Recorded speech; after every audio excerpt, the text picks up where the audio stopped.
Good morning, ladies and gentlemen. My name is Jia Jun, and today my team and I are presenting to you our market analysis on Airbus together with the recommended business strategies. My team consists of Dominic, Kao Wing, Hui Min, William, and myself. So a little bit of background information before we begin. Airbus was established in 1970, and they are currently the global market leader in aviation, defense, and space. Some of their technological feats include pioneering the fly-by-wire technology, which we see in most planes now, as well as producing the world's first double-decker commercial aircraft. Although Airbus has been consistently providing innovative solutions to the aviation industry, which can be seen from their diversified product lines, they are still vulnerable to market risks. The emergence of COVID-19 as well as several operational leakages have magnified the seriousness of these risks. Therefore, in order for Airbus to remain sustainable and profitable in the long run, we recommend the following three strategies. It will be to launch brand new A350 freighters, optimize supply chain network, and increase capability of 3D printing. More information will be elaborated in detail by my team later on. Based on our internal and external market analysis, a strength we have identified is the continuous market demand for Airbus aircraft. This is because despite the industry-wide drop in aircraft manufacturing and delivery due to COVID-19, Airbus still controls the majority of the market share. This shows their strong position in the market as well as a strong demand for their aircraft as airline companies remain supportive for Airbus despite the economic slowdown. Another strength will be their constant development and innovation that has set the industry standard. Airbus prides themselves in providing innovative solutions through product differentiation. One such innovation that has set the industry standard will be their A380 double-decker aircraft, and another can be their A220 aircraft, which is also the world's most fuel-efficient aircraft. However, one weakness we've identified is the under-diversification of their final assembly lines. Currently, Airbus transports most of their major aircraft components from individual plants to several final assembly facilities. These facilities are mostly located across Europe. However, this is a weakness as Airbus has to incur additional costs in transporting these constructed parts to those facilities, considering how far some of these individual plants are to Europe. Furthermore, the predicted demand for aircraft points towards the Asian market. This means that there will be higher risk of disruptions and probable operation inefficiencies when they deliver their completed aircraft to customers in Asia. The second weakness relates to the fraud investigations Airbus has undergone regarding allegations of bribery and corruption over the sales of their jetliners. These allegations were recently concluded in 2019, where Airbus agreed to pay over 3.6 billion euros in fines to settle the charges, and also resulted in them firing over 100 non-compliant employees. This has put a dent in Airbus' profitability and human resources, placing them in a weaker financial position. Firstly, one opportunity that we identified is that there's a rising demand for air cargo due to growing e-commerce sectors and the need to transport medical supplies during COVID-19. As Airbus only has one product under its freighter segment, they can develop additional freighters to capture this growing demand. At the same time, this will improve their product offering for cargo aircraft. Aside to this, Airbus can leverage on Industry 4.0 technologies such as 3D printing and AI for their designing, manufacturing, and operating processes. By doing so, Airbus will be able to reduce costs and production lead time while manufacturing good quality products. Now, let's move on to the threats. Passenger demand for air travel is only expected to recover to pre-pandemic levels in 2024. This signifies a long road to recovery for the industry and greatly affects Airbus as passenger aircraft is their core product line. Currently, weakened passenger demands have caused many airlines to defer or cancel their orders. As this continues, it may threaten Airbus as it greatly affects their cash flow where their capital is locked up in excess inventory. Next, the US government has implemented a tariff hike of 15% on aircraft parts from Europe to US. This causes Airbus to incur additional costs and in turn increase their aircraft prices. This may disrupt their competitive position in the US, where local airlines may switch to Boeing. This is crucial to their sustainability in the US market, as North America is one of Airbus' key segments for passenger aircraft. Lastly, Airbus operates in a duopoly and faces stiff competition from Boeing. While Airbus has managed to dethrone Boeing for the time being, they remain as a huge threat. This is because Boeing offers a comparable product range to Airbus, and they also have the capabilities and technologies to develop more aircraft that rivals Airbus in the future. Let's now move on to our strategic key issues and recommendation. We have identified that our main rival Boeing has 3 different variants in the freighters lineup. On the other hand, Airbus only has one variant in the A330. Furthermore, it was estimated that the air cargo demand will continue to rise at the rate of 3.6% year-on-year despite the COVID-19 pandemic.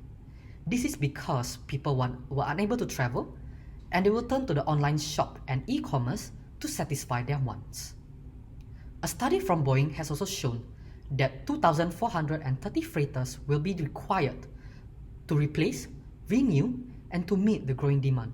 Similarly, Airbus has predicted the same numbers of freighters to be required in the next 20 years. Hence, we have performed our due diligence and we have identified some gaps in the market. The Boeing 767 and the A330 are able to carry 60 metric tons and below of payload. On the other hand, the 777 and the 747 freighters are capable of handling 100 metric tons of payload and above. Hence, our recommendation in Airbus A350 freighters would like to take advantage of this gap. Our aircraft will be capable of carrying the payload of 80 to 100 metric tons. We will be using the most advanced Airbus aircraft, carrying out structural reinforcement as well as the landing gear improvement so that the aircraft will be suitable for the cargo operation. Our aircraft will also be priced at 280 to 330 millions to put our aircraft at the most competitive advantage compared to the 777 aircraft that's available currently in the market. One of Airbus's largest revenue leak is its selling and administrative expense, amounting to more than 2 billion euros each year. This is largely due to high logistics costs associated with shipping aircrafts. While the Asia Pacific accounts for a third of its revenue, most of its manufacturing activities happen in Europe. Out of its 9 final assembly lines, only 1 is from the Asia Pacific. To tackle the weaknesses of its undiversified supply chain, our strategy is twofold. First, Airbus can relocate some of its assembly lines to the Asia Pacific. Second, Airbus can centralize its supply chain by reconfiguring its factories. Through aggregated decision making, Airbus can reduce the amount of redundancy in its product flow. Additionally, most airlines are government-owned. Purchase decisions can therefore be made for political reasons. Hence, offshoring can also be seen as a way to gain competitive advantage. Referencing its new assembly line in Alabama, we estimate that this strategy will have a payback period of 3.2 years. However, offshoring to the region carries with it some inherent risks. As business legislation is less developed in Asia, the risk of IP infringement will be greater. To raise the funds needed, we plan to sell additional shares. Despite the risk of share dilution, shares will ultimately benefit investors as funds will allow Airbus to capitalize on the long-term growth of the Asia Pacific. For the next 20 years, Asia Pacific is forecasted to account for over 40% of orders. In contrast, the NA and EU are estimated to only contribute to 6% of orders. This is supported by macro trends such as the emerging middle class and air deregulation in Asia. Airbus can use existing talent networks to help set up and train the local talent pool. It can also introduce its university partnership programs to help create a sustainable pipeline within the region. Our third key strategic issue is the current high cost of aircraft manufacturing. The profit margins for building aircraft are low, as we can see from Airbus's low net profit margin.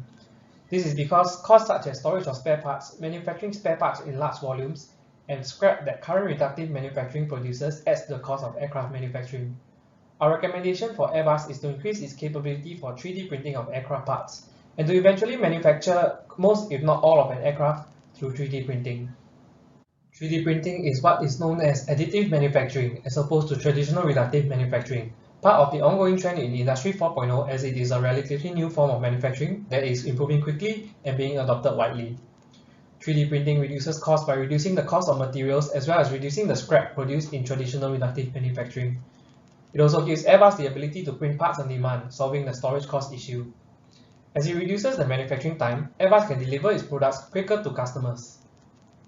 It also reduces the weight of an aircraft, making it more fuel efficient, seizing the current trend of environmentalism and also the trend of having fuel-efficient aircraft that can travel greater distances. Finally, 3D printing is also structurally stronger than its traditional manufacturing counterpart.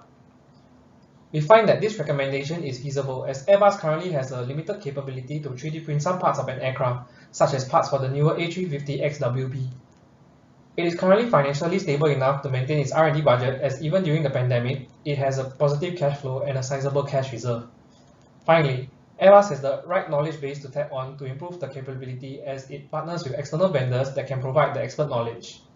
In conclusion, being the current market leader against Boeing and having healthy financials, we believe there are 3 strategic recommendations of adding additional variants of freighter aircraft, optimizing the supply chain network, and improving 3D printing capabilities. Airbus will have a sustainable and profitable business for the long term.